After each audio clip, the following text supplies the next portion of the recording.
Okay, folks, we're here at the end of turn 11 now in this campaign game, and for the moment at least, it looks like finally the Russians have slowed down this German offensive. The big halt has come here around Orsa.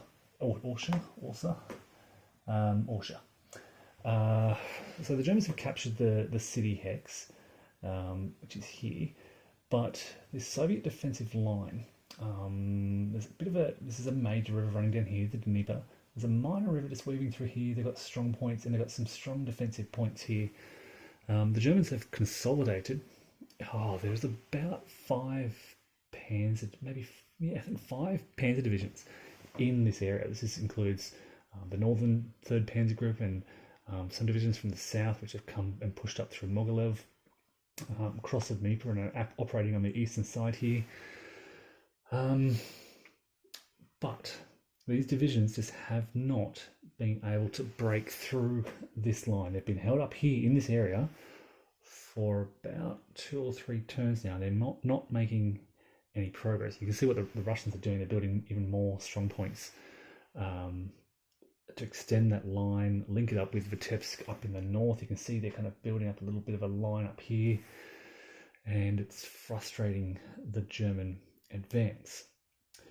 I need to remove these fuel shortage markers, but you can see the impact of the fuel shortage markers. There's fuel shortage out here in the east and fuel shortage across that river there, which kind of are the most advanced German units. We are, however, so basically what happened is the Russians cut this road network here, so they didn't get full supplies through this turn. But we now have the rail line to Minsk. It's beginning to push beyond Minsk, and we can get supplies way up pretty much to Orsha, close to Mogilev, and close to this area down here, Zlobin, and the crossing of the Dnieper River down here. This is the extent of the German road network. So supplies are finally, we're able to get these units in supply. Being in supply is one thing. We're able to rail mobile supply units pretty close to the front, so that they have less distance to travel. But for the Germans, what's most important here is their infantry divisions are finally beginning to arrive at the front, at where they need them, basically. So the first divisions are beginning to arrive here in the south. We've got some divisions pushing along this motorway towards Orsha. They're probably still 2 turns away. They'll get to be able to be here by the end of next turn, and then one more turn to take up their positions at the front. And there are infantry divisions up around here, pushing towards the north, towards Vitebsk and the like. So finally, turn 11, we're seeing those infantry divisions arriving at the front. I think it'll be turn 13 before they can actually take their places in the front and be able to have an impact. What that means is, and the reason the Germans aren't attacking their Panzer divisions is because the odds are just not great. They're looking at 2-1, maybe 3-1 odds, and they've already suffered some losses amongst many of these elements of the Panzer divisions. They don't want to waste any more. They're going to wait until the infantry moves up, takes their position, and they ideally want to back away and look to exploit. There's been some back and forth going on around here. You'll notice the Germans have captured Roslav way out here in the east. Managed to sneak through. You may recall there were some divisions up here they'd crisscrossed the Russian border. They were looking to push up and cross along here somewhere, and they suddenly swung back down and around, found a crossing over here and snuck into Roslav. But of course you may see what's happening down here in the south. So the Russians have launched a kind of surprise counterattack through Gomel. They had defended Gomel, reinforcements arriving from the south through Chernigov, through Gomel, and hitting the Axis lines around here. You may recall, of course, the Axis sent most of their Panzer divisions north. They didn't leave much down here. in the south, and the Russians decided to push through here. Of course, the Germans are on the Dnieper here, so it becomes a defensive barrier for them. So they can use the major river here to to deter the Soviet counterattack here.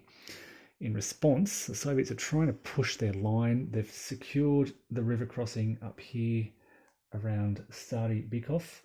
Germans left it ungarrisoned. It's their own fault. So the Russians have got a little bit of a toehold either side of the Dnieper here. But further to the north, Mogilev is still held by the Germans. And these are some decent, this is a strong German stack here.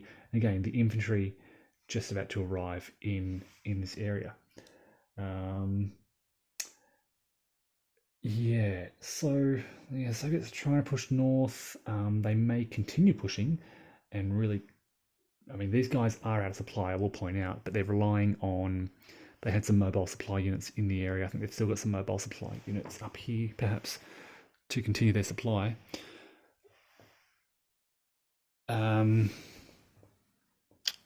It's a bit tenuous, to be frank.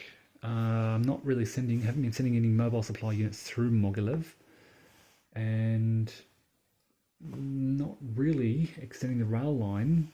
The rail's a bit far off. So these advanced units out here, might be in a bit of trouble. You may see as well, this is another Soviet counterattack coming from the east. This is, I think, a reinforcement group. I think they've got a headquarters there as well, so they'll be able to certainly threaten. They don't have strong stacks, the Germans, in this area. They may have to pull back from Roslav. Interesting. So, the German offensive has kind of ground to a halt. There is progress here. This is where they have been making progress. So this northern road, the Russians had to pull back, risk of being encircled. They're trying to get out of here. I think that's where a lot of action is going to take place. I anticipate that these Panzer divisions may even swing around and north towards Vitebsk, or down and around. It's a bit of a long route to cross the Dnieper here at Mogilev, but they're not finding a way through by hitting that motorway head on. The Russians have been trying to counterattack here and there, some counterattacks down through here. They just can't find, they don't have these Panzer divisions, they just can't find the numbers. There are some strong Russian tank divisions now, some around here and some up here as well, around this area, so they do have some strong formations, but the Germans are able to form strong stacks, strong defensive positions. Despite the lack of strong points, they can still defend quite well, and the Russians just have not been able to find success and many options to attack. So they have been attacking, but no great successes, and it's hard to find those options to attack. What else is happening? Look, Pripyat, I'm not even going to show you down here. It's pretty quiet down here in the south. You can see the most advanced element of that rail line pushing through Minsk, which is very important. This is, we're probably only a couple of turns away from getting that towards Orsha, which could be important as well. And of course, so now way up in the north, it's off camera, but way up in the north, we have elements coming down across. You can see them now just up in the top left corner. These are some reinforcements which arrive from the Army Group North boundary, and they're able to push down through this road as well. And there's a rail hex place there this turn, I think it was, and that can begin from next turn to link up along here. So we'll have German supplies coming along this route, German supplies coming along the road. We might push out, I think there's a rail line. Rail line pushing through there. A bit of a sort of pause in German offensive activity, but they're always looking for options, and I think they've concentrated all these Panzer divisions thinking they'd attack, and then they kind of had a look at it and thought, no, that'd be a bit too risky. And with fuel shortages, they lost, I think, at least 2 divisions down there. So, an interesting change in the dynamics. Um, and this is all because of those difficulties that the Germans have had with supply lines over the last turn or two. Now those supplies are, you can see there's 3 mobile supply units here. Um, to fuel combat, basically. Um, yeah. And of course, way off in the distance, there's more Russians coming down. Using that motorway. There are a lot more reinforcements coming on in game turn 12, so a whole heap of more Russians coming on. So it's going to be interesting to see what happens. Incidentally, if you're curious about the victory count, we're sitting on 49, which I think is pretty good. Again, first time playing through the campaign, but up to this point, it has felt like the Germans have really captured and seized on that victory point schedule and sort of got maximum points. What did we get? Vilnius 4, looking at the big ones in particular. Didn't get Gomel. Mogilev by 7 victory points there. Don't have Polotsk, that's way up in the north. Don't have that. So one thing the Germans have sacrificed is an early northern advance. Ideally, I get the impression that they should have driven north here, swung around, and they just didn't do that. They were trying to focus on... Oh, you may recall I spoke about how the Russians sort of blocked this route, and so the Germans pushed through here, which cleared the defences here and has cleared the motorway through to Orsha. It's enabled them to capture Orsha early, capture Mogilev early, but they've sacrificed that northern shoulder.